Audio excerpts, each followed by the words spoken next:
हर एक युवा अपनी कहानी खुद लिखने में सक्षम होना चाहिए। कोई आपकी कहानी लिखने वाला नहीं है। आपकी कहानी आप खुद लिखेंगे। आप सफल हो सकते हैं, असफल हो सकते हैं, आप एक अच्छे ओहदे पे पहुंच सकते हैं, आप भटक भी सकते हैं। आप जैसा सोचोगे, जितना अच्छा आपका ड्रीम होगा, जितना अच्छा आपका सपना होगा, वही आप बन जाएं। लेकिन आपको अपने अंदर वो विचार पैदा करने वाले हम ही होते हैं, कोई और नहीं होता। इंसान ही होता है और आप ही होते हैं। आप कितने भी महापुरुषों की कहानी आप पढ़ लो, आपको लगेगा कि वो भी आपकी तरह एक साधारण बैकग्राउंड से, साधारण पृष्ठभूमि से उठ के ही आगे बढ़े हैं। किसी भी बच्चे की, आप किसी भी सिविल सर्विस में सफल होने वाले बच्चों की आप कहानी पढ़ सकते हैं। बहुत कम बच्चे ऐसे होंगे जो बड़े बड़े घरों से आते हैं। ज़्यादातर 90% बच्चे किसी भी कॉम्पिटिटिव एग्ज़ाम में जो परचम लहराते हैं, जो सफल होते हैं, वो आप जैसे ही बच्चे होते हैं। इसलिए आप ये एक बात तो ये ध्यान रखना कि आप वो सब कुछ कर सकते हैं जो अब तक जिन लोगों ने करके, कोई कलेक्टर बना, कोई एसपी बना, कोई मिनिस्टर बना, कोई इंजीनियर बना, कोई डॉक्टर बना, वो आप में से ही बनते हैं। इसलिए ये कभी नहीं सोचना चाहिए कि ये मेरे से नहीं होगा, मैं ये नहीं कर सकता। ये सेल्फ डाउट्स होते हैं जो अपने दिमाग में आते हैं कि मेरे से नहीं होगा, मैं नहीं कर पाऊँगा, मेरे बस की बात नहीं है, मेरे को सपोर्ट नहीं है, माँ बाप का सपोर्ट नहीं है, कोचिंग नहीं है। ये सारी चीज़ें सेकेंडरी है। आपने एक बार डिटरमाइन कर लिया, एक बार निश्चय कर लिया कि मुझे ये करना ही है, तो उसके लिए आप लग जाओ रात दिन। कड़ी मेहनत करना, अपना उद्देश्य, लक्ष्य निश्चित करके उसकी दिशा में आप बढ़ जाओ। टाइम लग सकता है।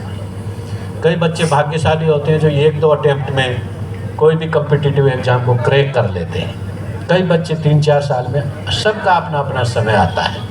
लेकिन आपकी ईमानदारी से की गई मेहनत कभी निष्फल नहीं होगी, ये मेरा दृढ़ विश्वास है। लेकिन आप अपने ध्यान को अगर जगह जगह भटकाओगे कि ये भी कर लूँ, वो भी कर लूँ, इधर भी भग लूँ, कंप्यूटर में फिल्म भी देख लूँ, सेल फ़ोन भी चला लूँ, सोशल मीडिया में भी एक्टिव रहूँ, ये नहीं हो पाएगा फिर आपसे। इसलिए अपना लक्ष्य पहले डिसाइड करो कि मुझे किस डायरेक्शन में जाना है, उसके बाद में उसमें आप लग जाओ। मदद करने वाले लोग बहुत मिलेंगे, आप गाइडेंस के लिए आपको बहुत मिलेंगे। मैं आ गया आपके बीच में, मैंने कोई ये तो मेरे लिए ऐसा नहीं है कि मैं कोई इन चीज़ों में कोई पैसे कमाता हूँ। मुझे तो इसका शौक़ है, मेरा यही शौक़ है कि बच्चे ज़्यादा से ज़्यादा, किसी भी समाज के बच्चे इस देश के अच्छे अच्छे पदों पे पहुँचे। यही हमारी सबसे बड़ी संपत्ति है। और मुझे याद करें वो कि साहब ने हमें अच्छी गाइडेंस दी थी, यही मुझे अच्छा लगता है। केरल में मैं 35 साल रहा।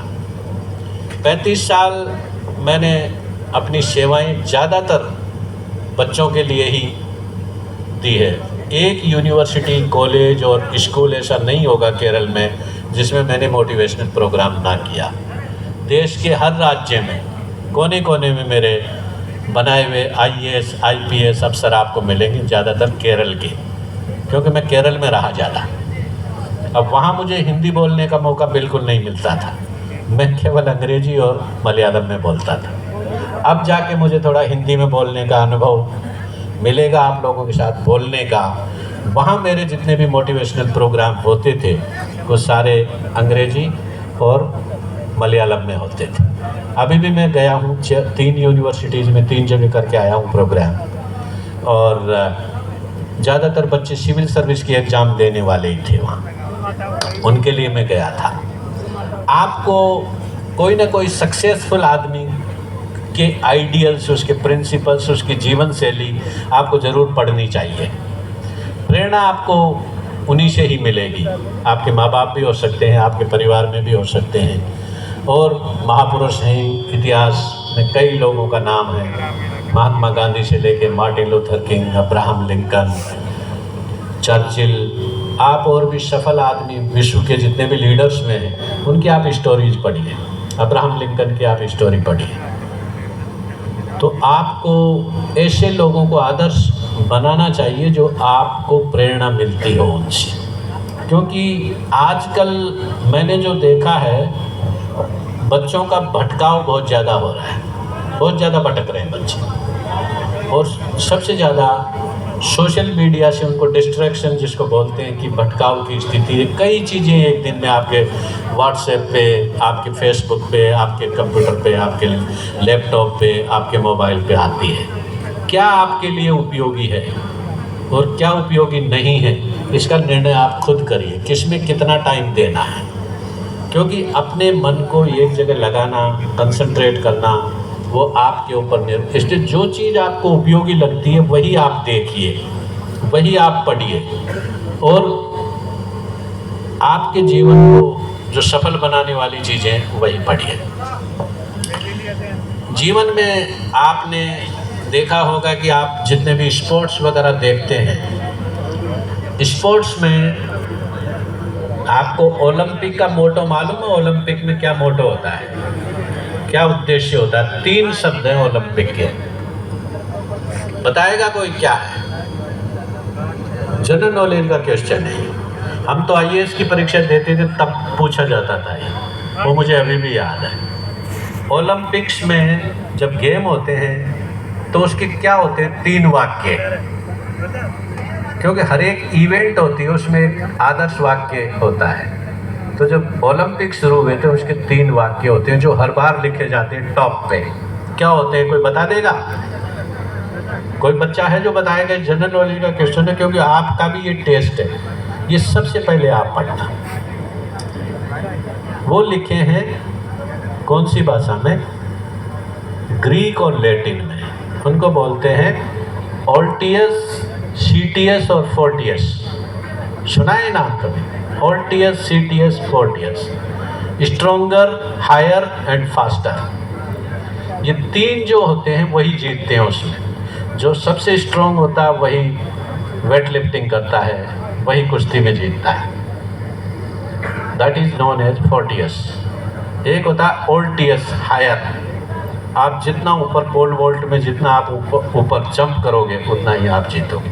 एक होता है सीटियस, फास्टर, जो दौड़ लगाते हैं। तो आपको जीवन में ऊपर ही जाना है। ऑल्टियस, सीटियस एंड फोर्टियस 3 वाक्य होते हैं। तो जीवन भी एक तरह से खेल की तरह ही है। आप ये वाक्य वेद वाक्य हैं, आपको जीवन में पढ़ लेना चाहिए। शिक्षा आप क्यों ग्रहण करते हैं? एजुकेशन और लिटरेसी का मतलब क्या है? आपसे कोई ये प्रश्न पूछे, what is the difference between literacy and education? Literacy होती है साक्षरता, जिसमें पढ़ना लिखना आपको आ जाता है, हस्ताक्षर करना आ जाता है और थोड़ा बहुत ज्ञान आपको हो जाता है। लेकिन एजुकेशन ऐसी चीज़ है जो बहुत ही कॉम्प्रिहेंसिव है। वो आपके बचपन से शुरू होती है और अंत तक आपके जीवन में वो रहती है। It's a very comprehensive process. इसमें आपका पर्सनैलिटी डेवलपमेंट पूरा होता है, और ये पर्सनैलिटी डेवलपमेंट से ही रिलेटेड है। हमारे राजस्थान के कई बच्चों का मैंने देखा है कि उनका कम्युनिकेशन स्किल्स, जो बोलने की जो उनकी आर्ट है, उसमें थोड़े वो मात खाते हैं, थोड़े साई किस्म के होते हैं, थोड़े शर्मीले होते हैं। इसलिए कम्युनिकेशन स्किल्स आपकी बढ़ाने की आप कोशिश करो।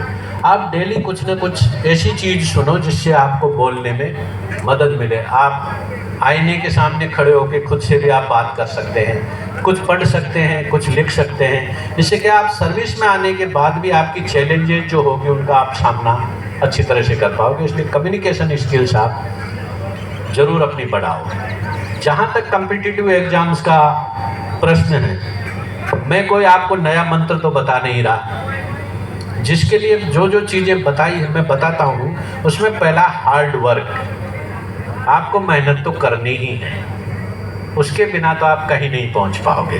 दूसरा है परसिस्टेंस, लगातार मेहनत करते रहना है कि 2 दिन कर ली, 3 दिन नहीं की, उसमें होता है परसिस्टेंस बोलते हैं एक वाक्य को। और एक होता है कि कई बच्चे दिन में ज़्यादा पढ़ते हैं, कई बच्चे रात को ज़्यादा पढ़ते हैं। अपना टाइमिंग आप निश्चित करो, जो भी आपको कंफर्टेबल लगता है वही टाइम आप बेस्ट, उसी टाइम आपका दिमाग काम करता है। जैसे मेरे बारे में मैं आपको उदाहरण बताता हूँ। मैं भी आपकी तरह स्कूल में ही पढ़ा। मैं कोई बड़े कॉलेज या यूनिवर्सिटी में नहीं गया, गांव की स्कूल में मैं पढ़ा। गांव की स्कूल में जब पढ़ते थे, 8वीं हमने पास की, थोड़ा बहुत पढ़ने में अच्छे ही थे, और 9th क्लास आते आते सब्जेक्ट हमको चेंज करना पड़ता है कि आप मैथ्स लोगे, बायोलॉजी लोगे या कॉमर्स लोगे। हमारे उस ज़माने में मेरे जो गांव में स्कूल थी उसमें बायोलॉजी साइंस नहीं थी, क्योंकि पहले माँ बाप का सपना डॉक्टर बनाने का होता था कि बच्चा डॉक्टर बने, इंजीनियर बने। पहले सिविल सर्विस के बारे में, आईएएस, कलेक्टर, एसपी बनने के बारे में ज़्यादा गांव में जानकारी नहीं थी। 1980 के दशक की बात मैं आपको बता रहा हूँ, 1980, आज के 40 साल पहले की बात है। तो हमें 9th क्लास में सवाई माधोपुर डाला गया, 80 किलोमीटर दूर हमारे गांव से, साइंस बायोलॉजी में डाल दिया गया। माँ बाप का सपना था कि हम डॉक्टर बने। पढ़ने में थोड़े उस टाइम